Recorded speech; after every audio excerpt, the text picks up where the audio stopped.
सफर में। आप सुन रहे हैं कहानियों का सफरनामा। आज से हम शुरू कर रहे हैं एक नई कहानी। दीवार में एक खिड़की रहती थी, जिसे लिखा है विनोद कुमार शुक्ल जी ने।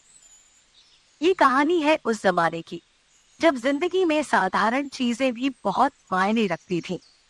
एक खिड़की जो रोज देखती थी दोनों तरफ की दुनिया, एक सच्ची और एक सपनों जैसी। तो चलिए इस सफर की शुरुआत करते हैं और सुनते हैं कहानी का पहला भाग। हाथी आगे आगे निकलता जाता था और पीछे हाथी की खाली जगह छूटती जाती थी। आज की सुबह थी। सूर्योदय पूर्व की दिशा में था। दिशा वही रही आई थी, बदली नहीं थी। ऐसा नहीं था कि सूर्य धोखे से निकलता था। उसके निकलने पर सबको विश्वास था। किसी दिन सूर्य बादलों में छुपा हुआ निकला होता, पर निकला हुआ जरूर होता था। उसका उदय और अस्त सत्य था। सूर्य के उदय होने के प्रमाण की तरह दिन था और सूर्यास्त के प्रमाण की तरह रात हो जाती थी। अभी रात काली थी। रात के काले में सब काला दिखता था। दिन ऐसा पारदर्शी गोरा था जिसमें जो जिस रंग का था वह रंग साफ दिखता था। रघुवर प्रसाद का रंग काला था। बचपन से सुबह उठने पर उन्हें लगता था कि रात उनके शरीर में लगी रह गई है और हाथ मुंह धोकर फिर नहाकर वह कुछ साफ और तरोताजा हो सकेंगे। बीच बीच में महीनों सुबह उठने पर ऐसा लगना छूट जाता था। ऐसा नहीं था कि उन दिनों चांदनी रात रही हो। महीनों चांदनी रात नहीं होती थी। बरस भर उजली रात नहीं होती थी। अगर 2-3 बरस चांदनी रात होती तो उनका रंग उतना काला नहीं होता। रघुवर प्रसाद का रंग इतना काला नहीं था कि उनकी मूंछ उनके शरीर के रंग से मिली जुली होकर स्पष्ट नहीं दिखती हो। रघुवर प्रसाद 22-23 बरस के थे। काले रंग के बाद भी और भी काली भौं और बड़ी बड़ी काली आंखों के कारण वे सुंदर लगते थे। आज के दिन आज की चिड़ियों की चहचहाहट सुनाई दे रही थी। खिड़की से जो पेड़ दिख रहे थे वे आज के पेड़ की तरह दिख रहे थे। आम के पेड़ थे। आम के पेड़ों के बीच वही पुराना नीम का पेड़ आज का पेड़ था। आम के पेड़ों की पत्तियां आज हरी थी, जैसे सब पेड़ों की थी। आम में बौर आ गई थी। पेड़ बौर से लदे थे। बौर के गंध में सांस खींचने से मन की चक्कर आ जाता था। पेड़ों में इतनी बौर लगी थी कि जितनी बौर निकलनी थी सब निकल गई। जिन्हें अगले वर्ष निकलना था धोखे से इसी वर्ष निकल गई थी। खिड़की से पड़ोस की 6-7 साल की लड़की ने झांक कर कहा, एक आम का बौर तोड़ दो। लड़की खिड़की के नीचे रखी ईंटों पर खड़ी थी। रघुवर प्रसाद के कमरे में झांकने के लिए पड़ोस के छोटे छोटे बच्चों ने वहां ईंटें जमाई थी। जो बहुत छोटे बच्चे थे तब भी झांक नहीं पाते थे। काहे के लिए? पूजा के लिए। बाई मंगाई है। लड़की अपनी अम्मा को बाई कहती थी। लड़की सोकर अभी उठी होगी। उसके बाल उसी तरह बिखरे थे जैसे रात भर गहरी नींद सोने से होते थे। दोनों चोटियों में काले फीते थे। एक चोटी का फीता खुलकर लटका हुआ था। तुम्हारे पिता सो रहे हैं? बाहर गए हैं, 3 दिन बाद आएंगे। तोड़ दो, बाई नहा ली है। अच्छा रुको। रघुवर प्रसाद उस लड़की के साथ पीछे आम के पेड़ों तक गए। रघुवर प्रसाद को लगा लड़की देर से उनके उठने का रास्ता देख रही होगी। तुम मेरे उठने का रास्ता देख रही थी? हाँ, उठने का रास्ता झांक कर देख रही थी। तुम पहले से उठ गई थी? हाँ। रघुवर प्रसाद का वह एक छोटा कमरा था जिसमें झांक कर छोटे छोटे बच्चे अंदर अनेक रास्ते देखते थे। जैसे वे बैठे होते तो उनके खड़े होने का रास्ता, वे पढ़ रहे होते तो उनके सीटी बजाने का रास्ता, चहलकदमी करते हुए उनके लेट जाने का रास्ता, खाली कमरे में अचानक उनके दिख जाने का रास्ता, उनके चाय बनाने के रास्ते से लेकर हर क्षण का रास्ता। बच्चों के उस तरह देखने से रघुवर प्रसाद को फर्क नहीं पड़ता था। बच्चों के आने से उनके कमरे की 4 दीवारी के अकेलेपन में एक खिड़की और खुल जाती थी। खिड़की से आने वाली हवा से उनको अच्छा लगता था। रघुवर प्रसाद ऊंचे थे, उनका हाथ आसानी से खड़े खड़े बौर तक पहुंच रहा था। फिर भी वे उस बौर की तरफ हाथ बढ़ा रहे थे जहां उनका हाथ नहीं पहुंच सकता था। वे उछले और बौर की डाली टूटकर उनके हाथ में आ गई, पर एक आंख भींचकर वे नीचे बैठ गए। क्या हुआ? लड़की ने पूछा। बौर का फूल झरकर आंख में चला गया। हुक्का मार दो? रघुवर प्रसाद ने कुछ नहीं कहा। लड़की ने फ्रॉक के छोर को उंगली में गुरमेट कर बांधा और अपनी गर्म सांस से फूंका। फिर रघुवर प्रसाद के बिल्कुल पास जाकर सांस से गर्म फ्रॉक के बांधे छोर को आंख पर रखा। ऐसा 2-3 बार किया। बस ठीक हो गया, रघुवर प्रसाद ने कहा। उनकी आंख लाल हो गई थी और आंसू आ गए थे। ठीक हो गया? लड़की ने पूछा। हाँ, उन्होंने कहा। रघुवर प्रसाद के हाथ से और की डाली लेकर लड़की भाग गई। लौटते समय रघुवर प्रसाद को एक जगह 2 ईंटें दिखाई दी। ईंटें मिट्टी से सनी थी। हाथों में एक एक ईंट उठाए रघुवर प्रसाद पीछे की खिड़की की तरफ गए। खिड़की के नीचे बच्चों ने ईंटें ठीक से जमाई नहीं थी। आधी ईंट उठाते बनी होगी, इसलिए आधी ईंटें अधिक थीं। किनारे की ईंट के छोर पर पैर पड़ता तो ईंट पलट जाती और बच्चे गिर जाते। ईंटों को उन्होंने जमाया। ईंट के चौरस पर खड़े होकर उन्होंने कमरे में झांका कि वे कमरे में नहीं थे। छोटे बच्चों के लिए तब भी नीचे होगा। वे ढूंढकर 2 ईंट और लाए।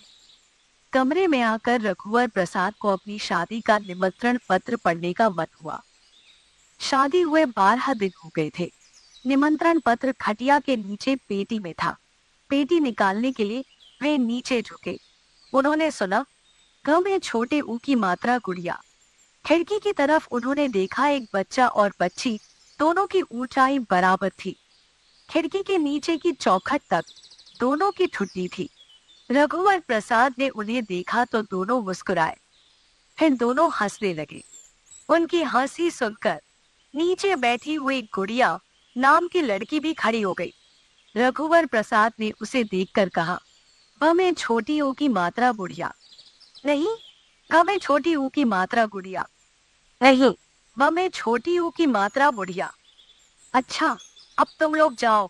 तभी तीनों बच्चे खिड़की से गायब हो गए।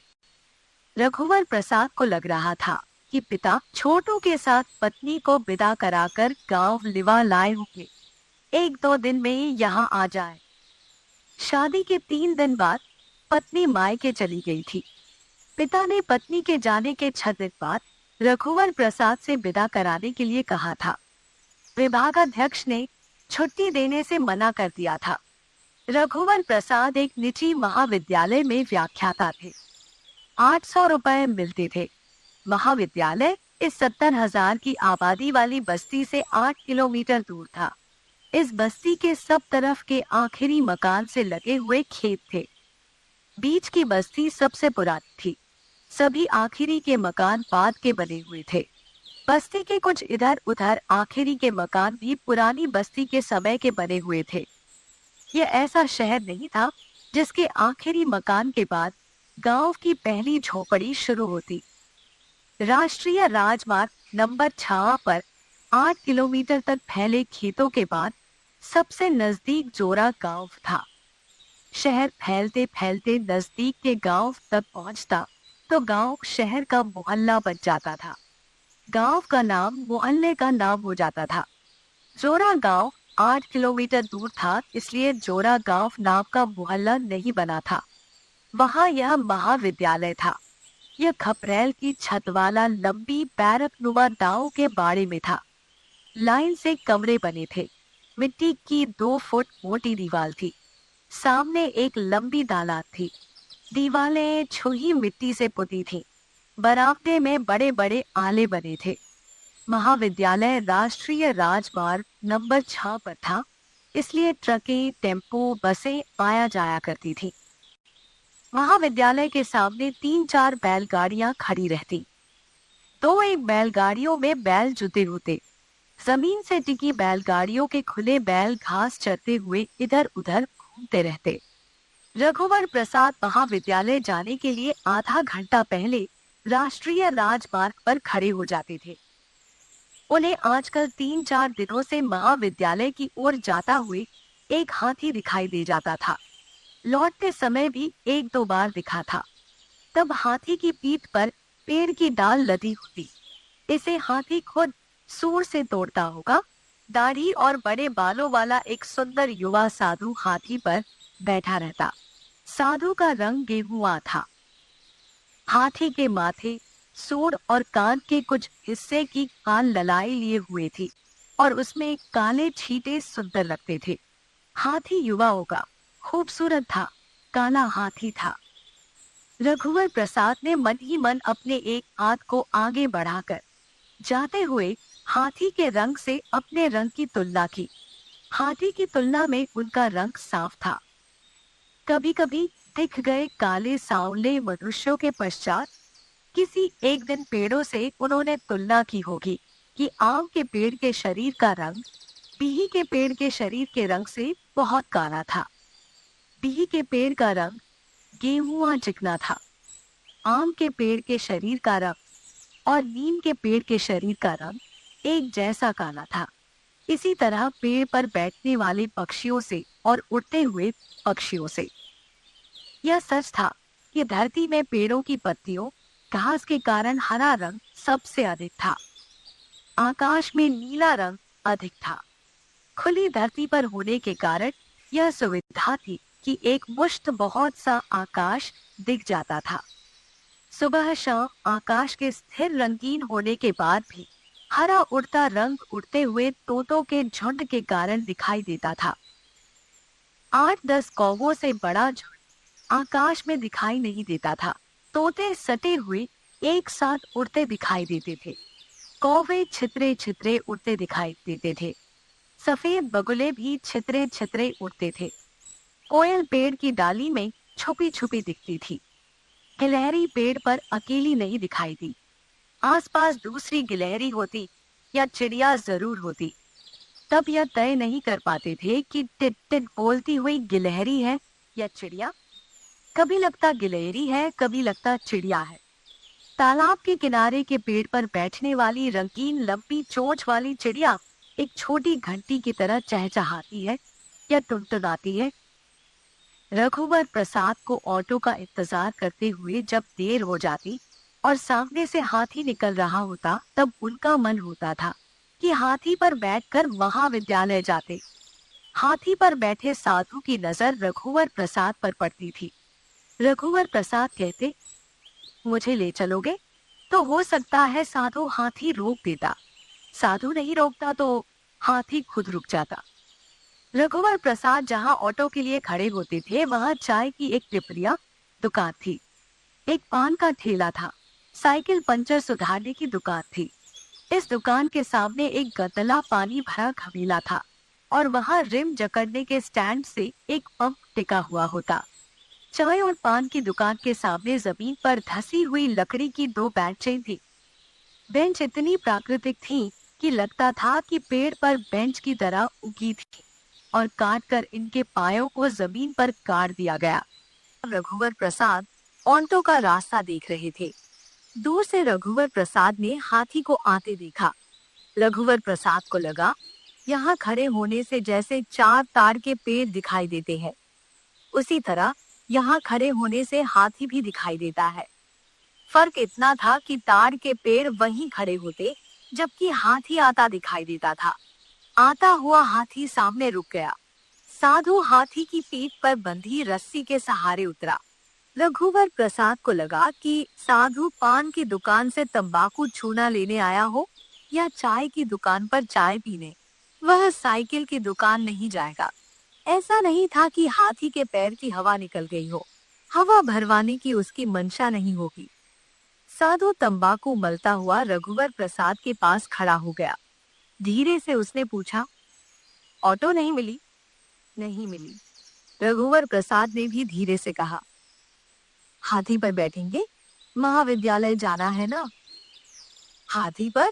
ऑटो तो आता होगा, हड़बड़ाकर उन्होंने कहा। रघुवर प्रसाद को आशा नहीं थी कि वह हाथी पर बैठने को कहेगा। आशा होती तो वे कुछ सोच लेते। सोचने के बाद शायद वे हाथी पर बैठने के लिए तैयार हो जाते। उसके जाने के बाद उन्होंने सोचा कि क्या उन्हें हाथी पर बैठ जाना चाहिए था। हाथी पर चढ़ने और उतरने का भय उन्हें हुआ, जबकि वे चढ़े उतरे नहीं थे। उन्हें देर हो रही थी। इस देरी में बिना कारण वे पान खाना चाहते थे। शायद पान बनते और खाते तक ऑटो न मिलने की देरी ठहर जाती या बदल जाती। देरी नहीं जाती, देरी होने का थोड़ा एहसास चला जाता। एक काम के न होने का एहसास दूसरे काम के करने पर भुला दिया जाता है, चाहे दूसरा काम करने जैसा न भी हो। पान खाने के बदले बैठ जाने का काम किया जा सकता था। बैठ जाना आत्मसमर्पण जैसा होता। बैठ जाना आत्मसमर्पण जैसा होता। जूझना जैसा नहीं होता। पैदल बढ़ जाना जूझना जैसा हो सकता था, पर यह बेकार था। पान खाने की आदत नहीं थी।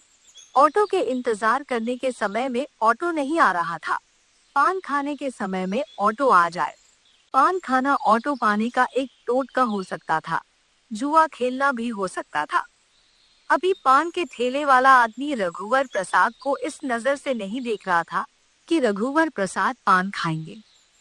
आज पान खा लेंगे तो कल से रोज रघुवर प्रसाद पान खाते हैं या नहीं की नजर से देखेगा। एक ऑटो रुका। बैठने की जगह नहीं थी। दो विद्यार्थी थे। गांव की औरतें टोकरी लेकर बैठी थी। झांक कर वे पीछे हट गए। नहीं बैठे। एक विद्यार्थी उनको देखकर उतरने उतरने को हुआ, पर नहीं वो उतरा। उसे भी समय पर महाविद्यालय पहुंचना था। देर बाद उन्हें ऑटो मिला। महाविद्यालय पहुंचते पहुंचते उन्हें देर हो गई। आधे दिन की छुट्टी लेनी पड़ी। रघुवर प्रसाद अच्छा पढ़ाते थे। गणित पढ़ाते थे। कक्षा में पढ़ाते समय अधिकांश समय उनकी पीठ विद्यार्थियों की तरफ रहती। पीठ घुमाए बोलते हुए तख्ते पर लिखते जाते। गणित होने के कारण विद्यार्थी सन्न खाए से शांत रहते। रघुवर प्रसाद दोनों हाथ से लिखते थे। तख्ते पर बाएं हाथ से लिखना शुरू करते और मध्य तक पहुंचते पहुंचते दाहिने हाथ से लिखना शुरू कर देते। वे दोनों हाथों से एक जैसा साफ लिखते थे। तख्ते के भर जाने के बाद वे किनारे हट जाते थे ताकि विद्यार्थी सवाल कॉपी पर उतार ले। बाएं हाथ की चौक लिखते लिखते घिस जाती या टूट जाती तो दाहिनी हाथ से हाथ में रखी सहगो चौक से लिखना शुरू कर देते थे। यह तत्काल होता था। बाएं हाथ के बाद दाहिने हाथ से उनका लिखना इस तरह होता कि हाथ का बदलना पता नहीं चलता था। नए विद्यार्थियों को तब पता चलता था जब वे पुराने हो जाते थे। पुराने विद्यार्थी इतने आदी हो जाते थे कि नए को बतलाना भूल जाते थे।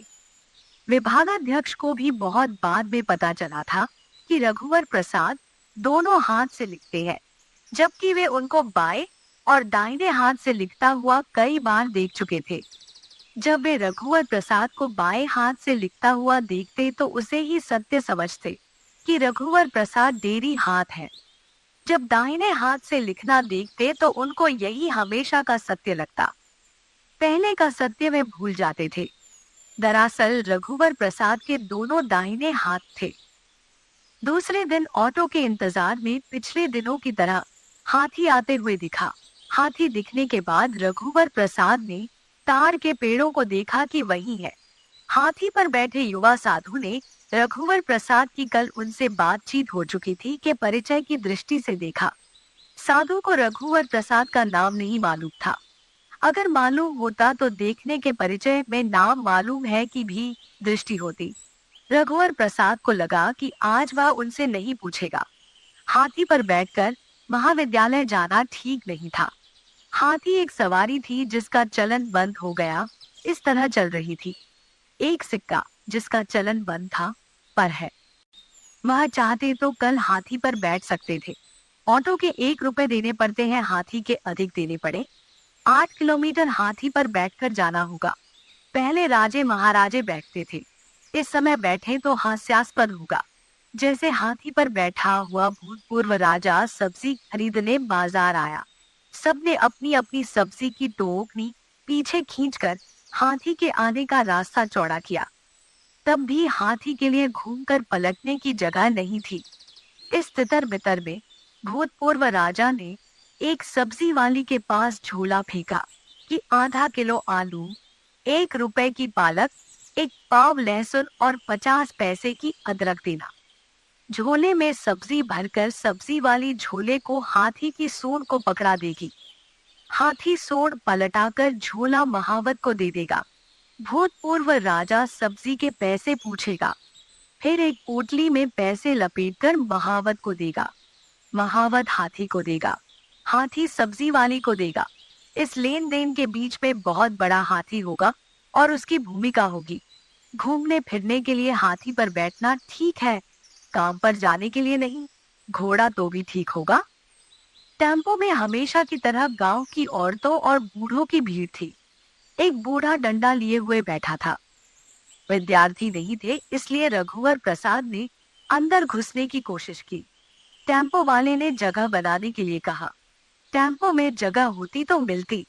ऐसा नहीं था कि बाहर मैदान से थोड़ी जगह लेते और टेम्पो में रख देते तो जगह बन जाती। बिना जगह के वे टेम्पो में घुस गए। जब टेम्पो चली तब उनको लगा कि दम नहीं घुटेगा। लड़कियों औरतों के बीच बैठे हुए आगे उनको कोई विद्यार्थी देखेगा तो अटपटा नहीं लगेगा, क्योंकि विद्यार्थी सोचेगा कि रघुवर प्रसाद के बैठने के बाद औरतें बैठी होंगी। औरतों के बैठने के बाद रघुवर प्रसाद बैठे होंगे, ऐसा विद्यार्थी क्यों सोचेगा। हाथी को निकले हुए समय हो चुका था। तब भी हाथी इतने धीरे चल रहा था कि उनका टेम्पो हाथी से आगे निकल गया। डंडे वाले बूढ़े के कंधे पर कंबल रखा था, जो रघुवर प्रसाद को गड़ रहा था। ठंड को गए हुए कुछ दिन बीत गए थे, पर बीते दिनों की आदत की तरह कंबल कंधे पर रखा हुआ था। विभागाध्यक्ष से रघुवर प्रसाद ने बात की। महाविद्यालय आने में कठिनाई होती है सर। टेम्पो बस समय पर नहीं मिलती, देर होने पर आधे दिन की छुट्टी लेनी पड़ती है। स्कूटर नहीं खरीद लेते? सर इतने पैसे कहाँ से लाऊंगा? साइकिल से आया करो। साइकिल से आने का मन नहीं करता। पिताजी की पुरानी साइकिल है, बिगड़ती रहती है। चलाओगे तो उसकी देखभाल होगी, साइकिल ठीक रहेगी। यही करना पड़ेगा। आपने स्कूटर कब खरीदी? 8 साल हो गए। आते जाते आपको हाथी मिलता है? हाँ, कुछ दिनों से तो रोज मिलता है। स्कूटर का हॉर्न सुनकर हाथी हट जाता है। हाथी सुनकर हटता है यह पता नहीं, महावत सुनकर हटा देता हूँ। हाथी तो समझदार होता है, उसको अपने मन से हट जाना चाहिए। सामने बस ट्रक को आते देखकर हाथी किनारे हो जाता होगा। हो तो जाना चाहिए। हाथी के बाजू से स्कूटर निकालने में आपको डर नहीं लगता? मैं होता तो मुझको डर लगता। डर लगता है। हाथी अपनी समझदारी और महावत की समझदारी के साथ साथ चलता है। दोनों की समझदारी में फर्क पड़ जाए तब मुश्किल होगी। यह भी हो सकता है कि महावत की गलती को हाथी संभाल ले। हाँ, और महावत सही हो तो हाथी से गलती हो जाए। जी हाँ। हाथी के पास से निकलते समय मैं स्कूटर धीमी कर लेता हूँ। हाथी से दूर होकर निकलता हूँ कि अचानक वह घूम जाए तो उसकी सूंड की पहुंच की सीमा पर न रहूं। हाथी से आगे होते ही तुरंत गति बढ़ा देता हूँ। क्यों? इसलिए कि हाथी इतना बड़ा होता है, सूंड लंबी होती है कि सूंड बढ़ाकर पकड़ न ले। हंसते हुए विभागाध्यक्ष ने कहा, अच्छा बताइए, हाथी बैलगाड़ी से आगे निकल सकता है, स्कूटर से जाते हुए यह कैसे पता चलेगा? या तो हाथी पर बैठे रहो या बैलगाड़ी पर, तब पता चलेगा। फिर भी आप क्या सोचते हैं? हाथी बैलगाड़ी से आगे निकल जाएगा। मुझे भी यही लगता है। और साइकिल? साइकिल हाथी से आगे निकल जाएगी। यदि हाथी पैदल चले तो? हाथी पैदल चले क्या मतलब? यदि न चले तो घोड़े पर चलेगा? नहीं सर, मैं कह रहा था हाथी दौड़ेगा तो साइकिल आगे न निकल पाए। है हाँ, आखिर हाथी दौड़ेगा तो पैदल ही। भैंस को भागते हुए देखे हो, तेज दौड़ती। नहीं सर, भैंस उतनी तेज नहीं दौड़ती जितनी तेज दौड़ते हुए दिखती है। भारी भरकम होने के कारण उसका दौड़ना तेज दौड़ना लगता है। हाथी दौड़ में भैंस से पिछड़ जाएगा। हो सकता है, पर साइकिल हाथी से आगे निकल जाएगी। हाँ, साइकिल आगे निकल जाएगी। एक कुत्ता तक तो हाथी से आगे निकल जाता है। मालूम नहीं क्यों राजा महाराजा हाथी पर बैठते थे। ऊंचाई पर रहने और बैठने के कारण। और कोई ऊंची सवारी तो नहीं थी। ऊंट भी ऊंचा होता है, हाथी से क्या पता। जहाँ जो चीज होती है उसी का उपयोग होता है। धान होती है इसलिए भात खाते हैं। किसान यहाँ गेहूं भी पैदा करते हैं, पर हाथी और ऊंट यहाँ पैदा नहीं होते। जी सर, रघुवर प्रसाद ने कहा। लौटते समय रघुवर प्रसाद विभागाध्यक्ष की स्कूटर पर पीछे बैठे। विभागाध्यक्ष ने ही स्कूटर में चलने के लिए कहा था। आज उन्होंने स्कूटर में हवा भरवाई थी। हवा ठीक है सर? रघुवर प्रसाद ने बैठने से पहले पूछा था। हाँ, बैठ जाओ। हाँ, बैठ जाओ। स्कूटर चालू किए खड़ा हो। तुमसे स्कूटर पर बैठने के लिए नहीं कहता तो तुम कल अपने लिए एक हाथी खरीद लेते। पेट्रोल भी बहुत महंगा है। यह पेट्रोल से चलने वाला हाथी है। रघुवर प्रसाद को आगे जाते हुए हाथी दिखा। वे विभागाध्यक्ष से कहना चाहते थे सर हाथी, पर नहीं कहा। विभागाध्यक्ष ने भी देखा होगा। उन्होंने स्कूटर धीमा कर हाथी से दूरी बनाते हुए स्कूटर को आगे निकाला। रघुवर प्रसाद ने सिर घुमाकर बैठे हुए रघुवर प्रसाद वहीं उतर गए जहां वे ऑटो के लिए खड़े रहते थे। विभागाध्यक्ष सीधे निकल गए। रघुवर प्रसाद ने सोचा, जब शुरू की दुनिया धीमे चलती थी तब हाथी दुनिया के साथ डगमग चलता था। अब भी हाथी पहले जैसा धीमे चल रहा था। दुनिया के साथ हाथी हो ना हो, पर हाथी के साथ दुनिया अभी भी थी। हाथी की इस दुनिया में रघुवर प्रसाद शामिल हो रहे थे। मार्च का शुरू का दिन था।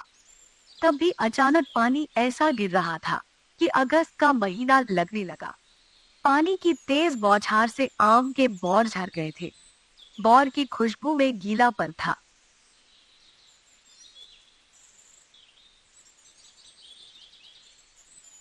खाली समय में रघुवर प्रसाद विभागाध्यक्ष से बात करना चाहते थे। अगर पानी बंद नहीं हुआ तो बरसते पानी में कैसे लौटा जाएगा? ऑटो के लिए भीगते खड़ा रहना पड़ता। रघुवर प्रसाद के पास छत्ता बरसाती नहीं था। स्कूटर के पीछे छत्ता लेकर बैठने से छत्ता उलटकर टूट जाता। दूसरे का छत्ता लेकर स्कूटर पर जाना ठीक नहीं था। बरसाती पहनकर स्कूटर पर बैठा जा सकता था। हाथी पर भी छत्ता लगाकर बैठा जा सकता था। झालरदार छत्ता हौदे से बंधा हुआ इसलिए होता हो कि धूप बरसात से बचत हो। सर एक बात पूछे? रघुवर प्रसाद ने कहा। विभागाध्यक्ष काम कर रहे थे। पर हाथी के बारे में नहीं, विभागाध्यक्ष ने कहा। जी हाँ, रघुवर प्रसाद ने कहा। वे चुप हो गए। गणित विभाग में 2 शिक्षक थे, रघुवर प्रसाद और विभागाध्यक्ष। महाविद्यालय को खुले तीसरा साल था। तीनों साल के कुल 38 विद्यार्थी थे। प्रथम वर्ष में 18 विद्यार्थी भर्ती हुए थे। तीसरे वर्ष की कक्षा में केवल 9 विद्यार्थी थे। सर, हाथी के बारे में तो नहीं पूछ रहे हो? जी, दूसरे जानवर के बारे में पूछिए। विभागाध्यक्ष ने सोचा हाथी के बदले जानवर के बारे में पूछने से मना करता था। हाथी उसमें अपने आप शामिल हो जाता। सर, कांजी हाउस में भालू को रख सकते हैं। विभागाध्यक्ष को शक हुआ कि रघुवर प्रसाद को काले जानवरों से अधिक लगाव है, जैसे हाथी, भालू, भैंस इत्यादि।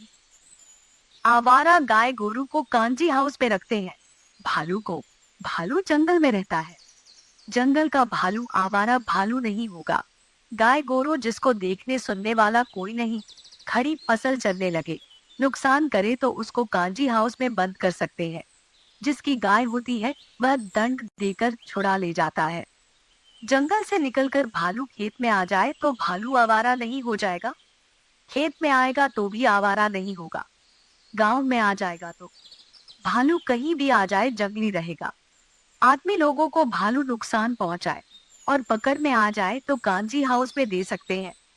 अरे, कांजी हाउस में भालू को खिलाएंगे क्या? उसको दंड देकर कौन छुड़ाएगा? भालू को जंगल विभाग को दे सकते हैं कि वापस जंगल में छोड़ दो या चिड़ियाघर में। जंगल विभाग भालू को दूर घने जंगल में छोड़ सकता है। सर, कांजी हाउस में गाय बैल को लेने कोई ना आए तो क्या करें? नीलामी कर देंगे। भालू की नीलामी करें तो सर्कस वाले भालू नचाने वाले खरीद सकते हैं।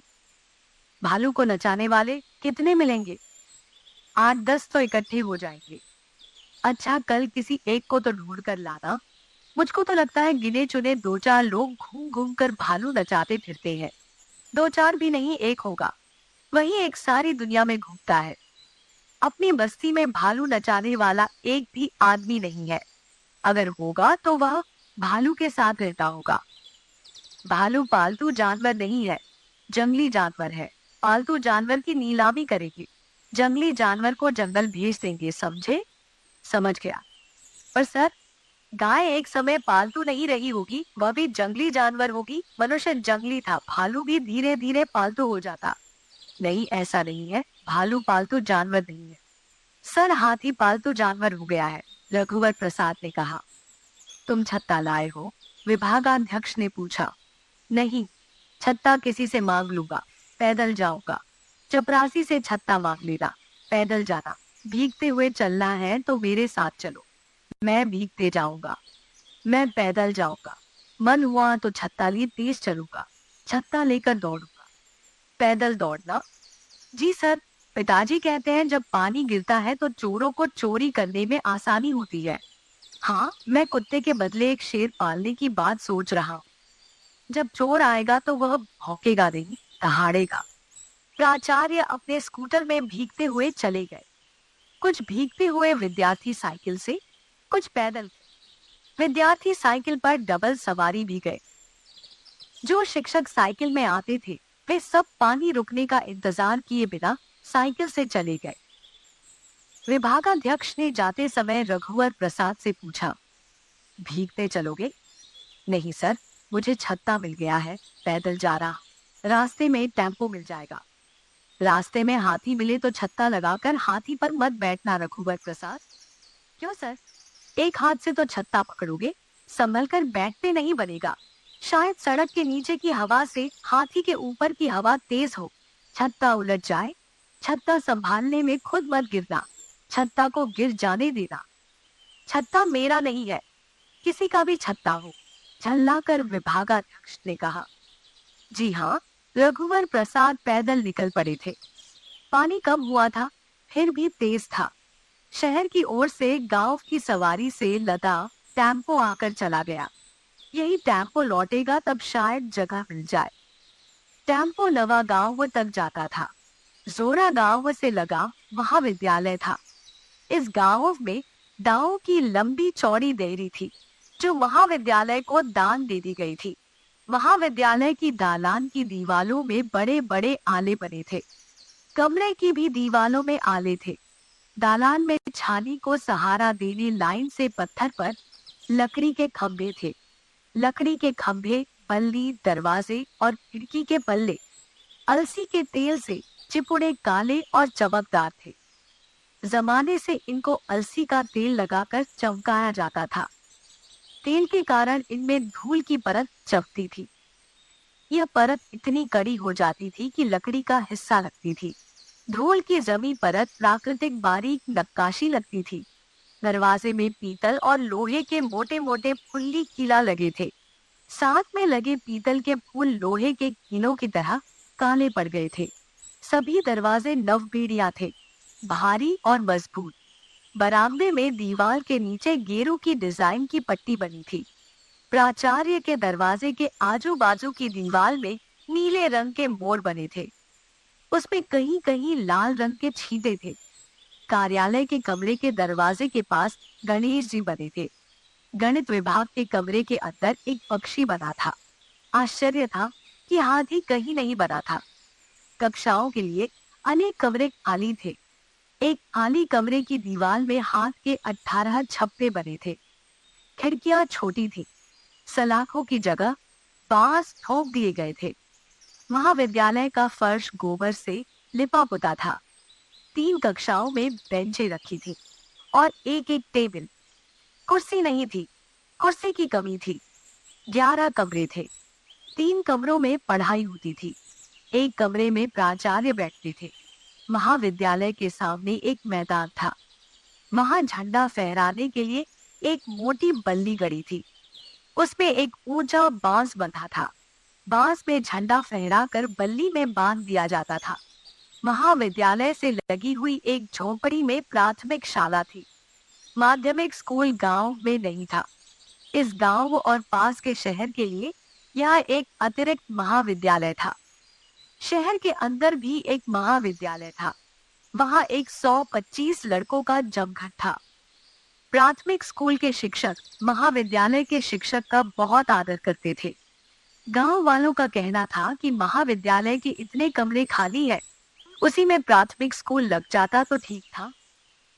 प्राचार्य और कमेटी के लोगों को ऐतराज नहीं था, परंतु एक दिक्कत थी। स्कूल के बच्चों का हल्ला बहुत होता था। स्कूल के शिक्षकों का कहना था कि वे बिना हल्ला किए पढ़ाएंगे और पढ़ाते समय खिड़की दरवाजे बंद कर लेंगे। स्कूल के बच्चों को जब ये मालूम पड़ा कि महाविद्यालय के कमरे उनके हल्ले गुल्ले के कारण नहीं मिल पाएंगे, तो छोटे छोटे बच्चों ने हल्ला गुल्ला करना, चिल्लाना करीब करीब बंद कर दिया था। आपस में झगड़ा करते थे तो चुपचाप केवल शिक्षक के पढ़ाने का हल्ला होता था। बच्चे आपस में फुसफुसाकर बात करते थे। छोटे छोटे बच्चों के ओंठ में चुप रहने के इशारे के रूप में एक उंगली आदत की तरह रहती थी। शिक्षक नहीं होते तो लगता था कि कक्षा में कोई नहीं है, ऐसी शांति होती थी। परंतु जाकर देखने से मालूम होता था कि 40 लड़के लड़कियों में आधे से अधिक ओंठ में उंगली रखे चुप है और बाकी बिना उंगली रखे। बच्चे मुंह में उंगली रखे आते जाते दिखते थे। महाविद्यालय के सामने एक हैंड पंप था। बीच में पानी पीने की छुट्टियों में बच्चे और लड़के जरूर पानी पीते थे।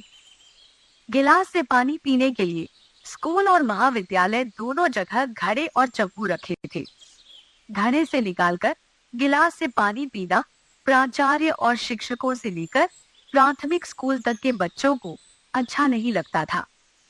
महाविद्यालय के प्राचार्य पानी पीने हैंड पंप तक जाते थे। कभी उनके साथ शिक्षक होता, क्लर्क होता या चपरासी होता जो हैंड पंप चलाता था। शाला के पीछे तालाब था। तालाब के किनारे पेशाब करने की आड़ बना दी गई थी। 8 लड़के एक साथ पेशाब करते थे। फिर भी इतनी आबादी नहीं बढ़ी थी कि पेशाब करने के लिए तालाब बनाया जाता। जब महाविद्यालय के प्राचार्य अकेले बाहर आते तो सब समझ जाते कि पानी पीने नहीं, पेशाब करने निकले हैं। प्राचार्य जब उठकर खड़े होते तो कहते बाहर चला जाए, तो वहां बैठे शिक्षक भी उठ जाते कि पानी पीने जा रहे हैं। जब पेशाब करना होता तो प्राचार्य बतला देते पानी नहीं पीना है, तब वे अकेले जाते थे। तालाब को देखने से पता नहीं चलता था कि तालाब पहले बना था या दांव का बाड़ा। एक कच्चे तालाब की प्राचीनता पता लगाने का कोई तरीका नहीं था। तालाब के किनारे कोई मंदिर नहीं था। मंदिर की प्राचीनता से तालाब की प्राचीनता का अंदाज होता, परंतु तालाब नया नहीं था। राहत कार्यों के बाद वह गहरा और बेडौल हो गया था। तालाब का पानी अनायास नहीं दिखता था। ऊंची मिट्टी की दीवार के अंदर पानी था। तालाब वही अच्छे लगते थे जिसकी ऊंचाई जमीन की सतह के बराबर होती थी। जमीन के समतल के बाद तालाब का समतल होता था। जमीन के समतल के बराबर पानी का समतल होता था। जितनी पुरानी मिट्टी और जल था, तालाब उतना ही प्राचीन लगता था। यह इतना प्राकृतिक और प्राचीन लगता था कि वहां जमीन होते होते पानी हो गया किनारे किनारे घास, फिर कमल की पत्तियां। यानी जितनी पुरानी घास, वनस्पति और कमल प्राचीन, उतना ही पुराना तालाब। इस तालाब में कमल नहीं था, जबकि सड़क के ऊपर मिट्टी डालने के लिए सड़क के किनारे जो गड्ढे खोदे जाते थे वे पहली बरसात में डबरे हो जाते थे। 2-1 साल बाद उसमें कमल की एक छोटी गोल पत्ती दिख जाती थी। 2-1 और बरसात के बाद एक छोटा सफेद कमल खिल जाता था। रघुवर प्रसाद का एक कमरे का घर था। 30 रुपए महीना कमरे का देते थे। बिजली का मीटर अलग था। उनका कमरा बीच में था। आजू बाजू एक एक कमरे और थे। ये भी किराए से उठे थे। उन दोनों कमरों में परिवार था। रघुवर प्रसाद के माता पिता और एक छोटा भाई 50 किलोमीटर दूर धर्मपुरा में रहते थे। बस से कम 1.5 घंटे का रास्ता था। रघुवर प्रसाद पत्नी और गृहस्थी के हिसाब से चीजें इकट्ठी कर रहे थे। एक चारपाई थी। चारपाई चौड़ी थी, फिर भी उनको यह समझ में नहीं आ रहा था कि उनको एक चारपाई और रखनी चाहिए या नहीं। पति पत्नी एक ही चारपाई पर रात भर सोते हैं, ये उनको जरूरी सत्य नहीं लगता था। रात भर का जरूरी सत्य न हो, पर कुछ देर का सत्य तो था। फिर भी इस सत्य को आड़ में रखने के लिए उनके पास दूसरा कमरा नहीं था। यदि 2 चारपाई होती तो यह सत्य दूसरी चारपाई की आड़ में होता। रघुवर प्रसाद की बड़ी बहन इसी शहर में थी। जीजा एक ट्रांसपोर्ट ऑफिस में क्लर्क थे। बड़ी बहन ने शक्कर, चाय पत्ती, जीरा, राई इत्यादि चौके की चीजों के लिए टिन के और प्लास्टिक के पुराने डिब्बी दिए थे। आटा रखने के लिए टिन का सुंदर नया डिब्बा था। यह अस्पताल के पलस्तर का खाली डिब्बा था। पता नहीं बड़ी बहन को कहां से मिला था। गोल बाजार के खाली डिब्बों की दुकान से शायद खरीदा हो। जीजा के घर किसी का हाथ पैर नहीं टूटा था, या जीजा के किसी कंपाउंडर दोस्त ने दिया हो। तेल एक बोतल में था। चावल दाल के डिब्बे भी थे। चावल दाल और आटा वे झोले में रखना चाहते थे। चूहों के कारण इरादा बदल दिया। कमरे के सामने उनके हिस्से की पर्ची में बैटरी के खोखे में 3 गमले रखे थे। एक गमले में तुलसी लगी थी, 2 गमलों में शोभा के पौधे लगे थे। बैटरी के खोखे भी बड़ी बहन ने दिए थे। कमरे के दाहिने कोने को चौका बना दिया गया था। उसी तरफ दूसरे कोने में एक गुंडी और एक घड़ा रखा था। वहां दीवार से बाहर नाली के लिए एक मुहाना बना था। दीवार में 2 आलमारी बनी थी। पल्ले नहीं थे। लकड़ी के तख्तों से आलमारी के खाने बने थे। पता नहीं कौन सी लकड़ी थी, तख्ते टेढ़े हो गए थे। उसमें अखबार बिछाकर उन्होंने किताबें जमा दी थी। फर्श काले पत्थर का था। यह फर्सी पत्थर कहलाता था। पास में एक बेलसोंडा नाम का गांव था। वहां इस पत्थर की खदान थी। बैलगाड़ी और ट्रक में लगकर खदान से इधर उधर पत्थर जाता। टट्टी मकान से कुछ दूर हटकर पीछे बनी थी। 3 कमरे के परिवार के लिए 3 टट्टियां लाइन से बनी थी। शादी के बाद रघुवर प्रसाद 8 रुपए महीने के हिसाब से एक टट्टी में ताला लगाने लगे थे। टट्टी का ताला एकदम नया था। टट्टी में बिजली नहीं थी। रात को टॉर्च या डिबरी लेकर जाना पड़ता था। टट्टी का दरवाजा जमीन से 6-7 इंच ऊंचा था। बाहर ढिबरी रख दो तो भी बंद दरवाजे के नीचे से उजाला जाता था। 30 रुपए का कमरा और 8 रुपए की टट्टी का अनुपात ठीक नहीं बैठता था। टट्टी का किराया और कम होना था। घर गृहस्थी के टट्टी के इंतजाम में वे ठगा गए थे, पर यह जरूरी था। पैदल कुछ दूर निकल आने के बाद भी रघुवर प्रसाद को टेम्पो नहीं मिला। टेम्पो भरे आते थे। घुसने की जगह नहीं होती होगी, इसलिए रोकने से नहीं रुकते थे। जब भी टेम्पो की आवाज आती तो वे रुककर पीछे देखने लगते। रुककर उन्होंने पीछे देखा। एक टेम्पो आ रहा था। टेम्पो के पीछे उन्हें हाथी भी आता दिखा। पानी बूंद बूंद गिर रहा था। उन्होंने निर्णय लिया कि इस टेम्पो में जगह नहीं मिली तो वे हाथी पर बैठ जाएंगे। टेम्पो को उन्होंने रोका। टेम्पो रुका नहीं। उन्हें लगा टेम्पो में जगह थी। टेम्पो वाले ने उन पर ध्यान नहीं दिया। हाथी के आने में अभी समय लगेगा, तब तक 4 टेम्पो निकल सकते हैं। किसी न किसी में जगह मिल जाएगी। टेम्पो नहीं आ रहा था और हाथी आते आते समीप आ गया। आबू चलेंगे? युवा साधु ने पूछा। छत्ते के नीचे से उन्होंने हाँ कहा। ऊपर से साधु को छत्ते की आड़ में उनका सिर हिलाना नहीं दिखा होगा, पर हाँ कहना सुनाई दिया होगा। वे छत्ता ताने खड़े रहे। साधु ने हाथी से चिल्लाकर फिर प्यार से बुदबुदाकर कुछ कहा तो हाथी धीरे से नीचे बैठ गया। साधु ने किसी जादू या मंत्र से हाथी को बैठाया हो। तब रघुवर प्रसाद भी मंत्रमुग्ध खुद अपने हाथी पर चढ़ने का रास्ता वहीं खड़े खड़े देख रहे थे। शायद उन्हें लगा हो कि वे खड़े खड़े अपने को हाथी पर बैठा हुआ पा लेंगे। नीचे हाथ बढ़ाकर साधु ने रघुवर प्रसाद से ऊपर चढ़ने के लिए कहा। छत्ता उन्होंने बंद कर दिया था। रस्सी पकड़कर किसी तरह वे ऊपर चढ़ गए।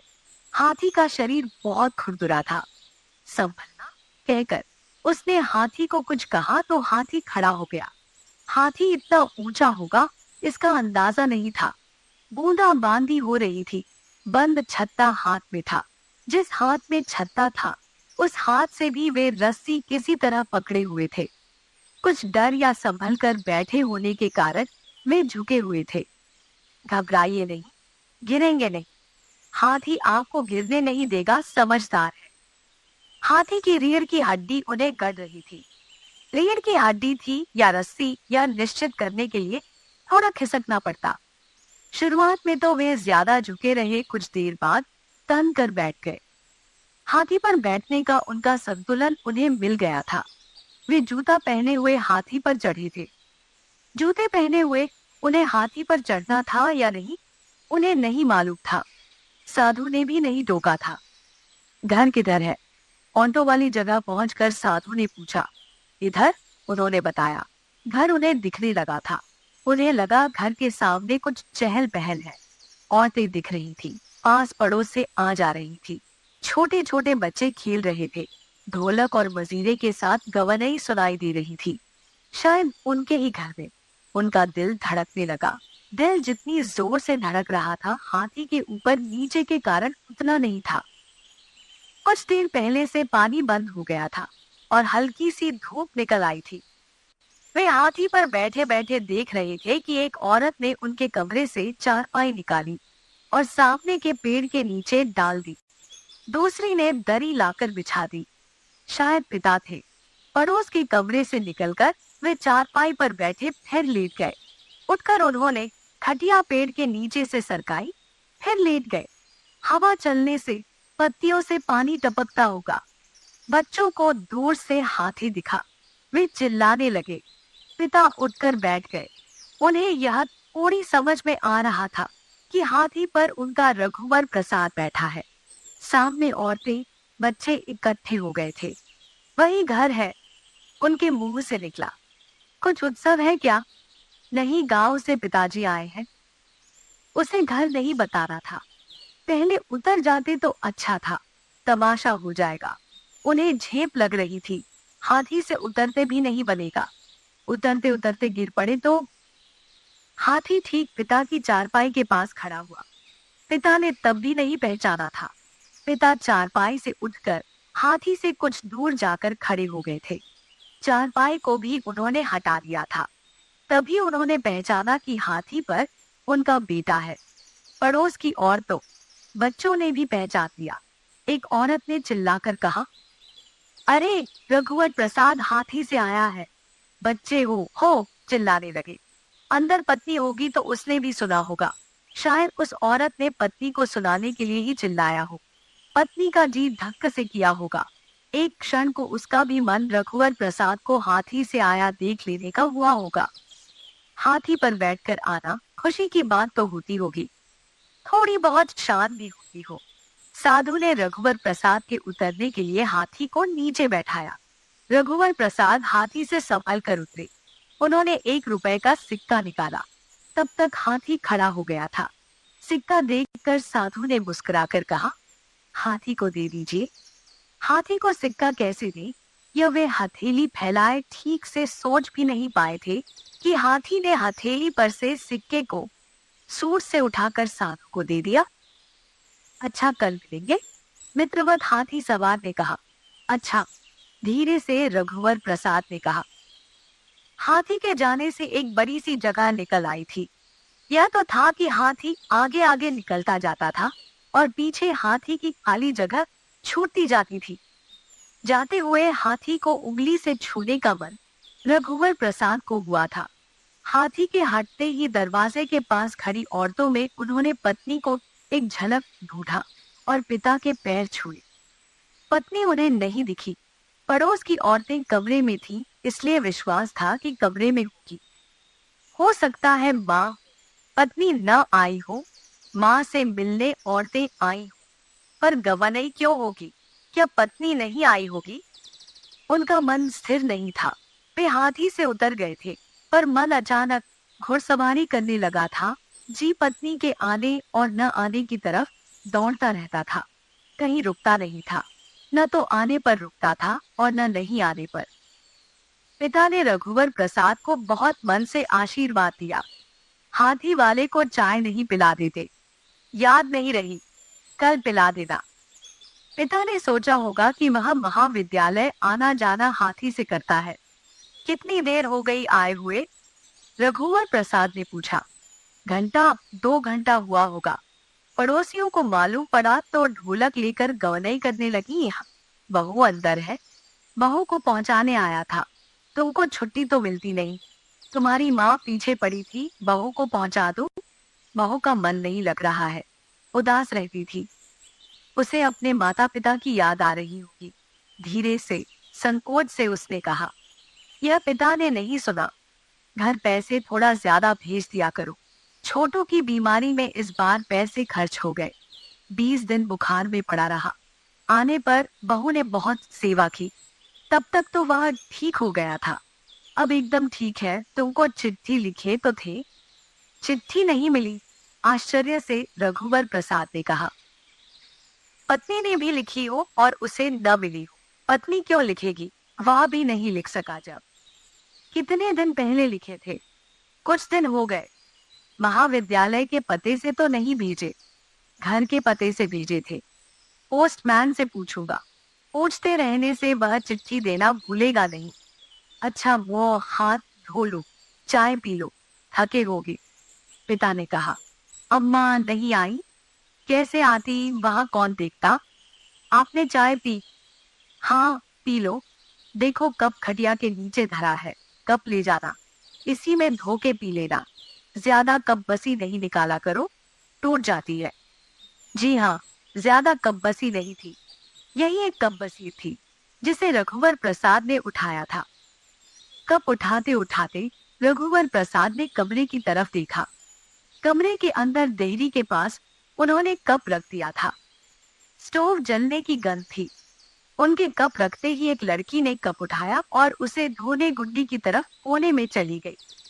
रघुवर प्रसाद जूता उतारने सीढ़ी की तरफ इस तरह बैठ गए कि वे अंदर से नजर आए। स्टोव पत्नी के सामने रखा होगा। कोने से किसी औरत ने स्टोव उठाया होगा और कहा होगा, अब रघुवर प्रसाद के लिए चाय बनाओ। एक लड़की चाय के लिए गुड्डी से पानी ले आई होगी। किसी ने छन्नी दिया होगा, किसी ने शक्कर, चाय पत्ती पत्नी के पास सरका दी होगी। रघुवर प्रसाद जूता उतारकर पिता के पास बैठ गए। अम्मा ठीक है? ठीक है। हर बार खाते समय एक बार ठसका जरूर लगता है। खांसते खांसते बेदम हो जाती है। डॉक्टर को बताए थे, होम्योपैथी वाले को दिखाते रहते हैं। होम्योपैथी की दवा भी महंगी हो गई है। एक छोटी शीशी 5 रुपए की, हफ्ता भर दवाई चलती है। एक छोटी लड़की बहुत धीरे धीरे कदम रखते हुए कि चाय न छलके, जैसे रस्सी पर चल रही हो, रघुवर प्रसाद को आते दिखी। उसी के लिए चाय होगी। वे आगे बढ़े और लड़की के हाथ से कप ले लिया। जिसके लिए ले जा रही हो देने के पहले वही छीन कर ले गए। इस तरह लड़की ने रघुवर प्रसाद को देखा और दुखी होकर लौट गई। चाय और पिएंगे? नहीं, जब आए होंगे तो कमरे में ताला बंद होगा। रघुवर प्रसाद को चाय पीते पीते याद आया कि ताला बंद था। ताला कैसे खुला होगा? तुम एक चाबी दे गए थे ना? अच्छा हुआ वही ताला लगाया था। दूसरा ताला लगता तो परेशानी होती। क्या परेशानी होती? पड़ोसी अच्छे हैं, तुम्हारे आने तक वहीं रहते। तुम्हारे पास तो एक ही ताला था। एक नया ताला और लिया था। काहे के लिए? टट्टी के लिए। टट्टी के लिए क्यों? वहां चोरी होने का कौन सा डर था? चोरी नहीं, टट्टी में भीड़ रहती है, समय पर खाली नहीं मिलती। अरे इतना बड़ा मैदान तो है, खेत है। जी, टट्टी का ताला तुम निकाल कर रख लेना। एक ताला मैं ले जाऊंगा, पैरा कोठा में लगाऊंगा। पैरा चोरी चला जाता है। बड़ी मुश्किल से एक गाय का चारा जुट पाता है। टट्टी किराए से ली है। टट्टी किराए से? टट्टी तो थी, कोई मनाही थोड़ी थी। कल एक नहानी घर किराए से ले लेना, एक चौका किराए से ले लेना, सब गुजारा करना पड़ता है। तुम्हारी तनख्वाह तो किराए में चली जाती है, घर क्या भेजोगे? रघुवर प्रसाद ने सोचा कि पिता टट्टी का किराया न पूछ ले, इसलिए तुरंत कहा, बस में कोई तकलीफ तो नहीं हुई थी? नहीं। रघुवर प्रसाद को पिता कमजोर लग रहे थे। पिता से तबीयत के बारे में पूछेंगे तो अपनी सब बीमारियां बतलाने लगेंगे। तब रघुवर प्रसाद को घबराहट होने लगती थी। उसका वेतन अच्छा होता तो वह बताता कि एक पुत्र अपनी पिता की किस तरह परवाह करता है। पिता की छोटी छोटी अपेक्षाओं के सामने वह असहाय हो जाता था कि वह अच्छा पुत्र नहीं समझा जा रहा है। अपनी असहायता से अब तक पिता साथ देते आए थे। पिता की असहायता में वह पिता का कैसे सहारा बन सकेगा? यही न कि पिता को 200 रुपए की जरूरत है, तो बेटे की सहायता के लिए पिता जरूरत को किसी तरह 150 रुपए तक सीमित कर दे। महाविद्यालय के पास घर मिल जाए तो एक बड़ा घर ले ले, आने जाने का पैसा बचेगा। अब तक औरतें चली गई, सब औरतें चली गई। हाँ, मैं बताना भूल गया, हलवाई के यहाँ से बताशा ले आते और बांट देते। कल भिजवा दूंगा। कैसे भिजवाओगे? जाने दो, ऐसे समय बड़े वाले बताशे बुलवा लिया करो, 2-2 बताशे बंटवा दिया करो। 30 त्योहार में पड़ोस में नाव आती होगी, चाहो तो पता लगाकर बताशे भिजवा देना। जी हाँ, अब रहने दो, आगे चाहे ध्यान रखना। अंदर नहीं बैठेंगे? उसने पिता से पूछा। उसका भी अंदर जाने का मन था। यहाँ हवा में अच्छा लग रहा है।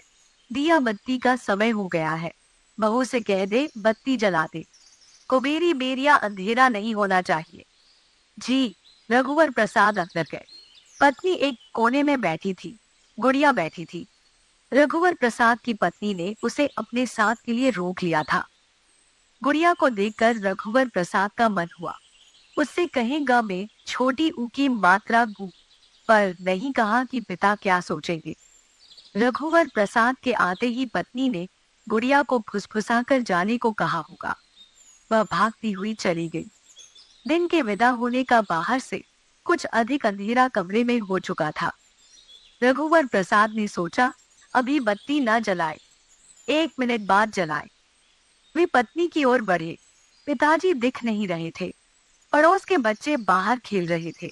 पत्नी के पास जाकर वे धीरे से बोले, चाय पी थी? पत्नी ने कुछ कहा नहीं। चाय पी थी? उन्होंने फिर पूछा। तब पिता के खांसने की आवाज आई। उन्होंने तुरंत खटका दबाकर बत्ती जलाई। पत्नी की नायलॉन की गुलाबी साड़ी का प्लास्टिक जरी का चमकीला काम बिजली के उजाले में फक से जगमगा गया था। उजाला होते ही पत्नी की चूड़ियों की आवाज हुई थी। वह दीवार की तरफ धीरे से घूम गई थी। लाख और कांच की ढेर सी चूड़ियां पहनी थी। आलता वाले पैर को उजाला होते ही साड़ी से छुपा लिया था। तभी पत्नी ने उसकी तरफ इसलिए देखा कि क्या वह भी उसकी तरफ देख रहा है। पत्नी देख रही है, देखकर वह मुस्कुराया तो वह भी मुस्कुराई। एक कमरे का घर जानकर पिता जानबूझकर 8 बजे की बस से लौट जाना चाहते होंगे। रघुवर का मन था कि पिता रुक जाते। अंदर आ जाइए, रघुवर प्रसाद ने दरवाजे के पास जाकर कहा। पिता उठे और अंदर आ गए। कमरे में एक बोरा बिछा था। पिता थोड़ी देर बोरे पर बैठ रहे, फिर उसी बोरे पर लेट गए। यह देख रघुवर प्रसाद बाहर पड़ी खटिया अंदर ले आया। खटिया पर लेट जाते। नहीं, ऐसे ही अच्छा लग रहा है। पिता को थका जानकर उसने कहा, आज रात रुक जाते, कल चले जाना। चला जाता, घर से पूड़ी लाया था, वही खाकर जाऊंगा। बासी पूड़ी नुकसान करेगी, रोटी खा लेना। बासी पूड़ी दाल के साथ अच्छी लगती है। बहू से बोल देना जल्दी दाल सब्जी बना देगी, थोड़ा भात भी खाऊंगा। पत्नी खाना बनाने के लिए तैयार थी। उठकर चौकी के डिब्बों को खोलकर दाल चावल ढूंढने लगी। जा बता दे दाल चावल कहाँ रखा है, पिता ने कहा। रघुवर प्रसाद ने चावल दाल आटा के डिब्बे बताए। सब्जी की टोकनी को देते देते पत्नी के पास रख दी। टोकनी में आलू थे। थोड़ी बहुत थी, इसलिए पत्नी ने आटा नहीं छाना। खाना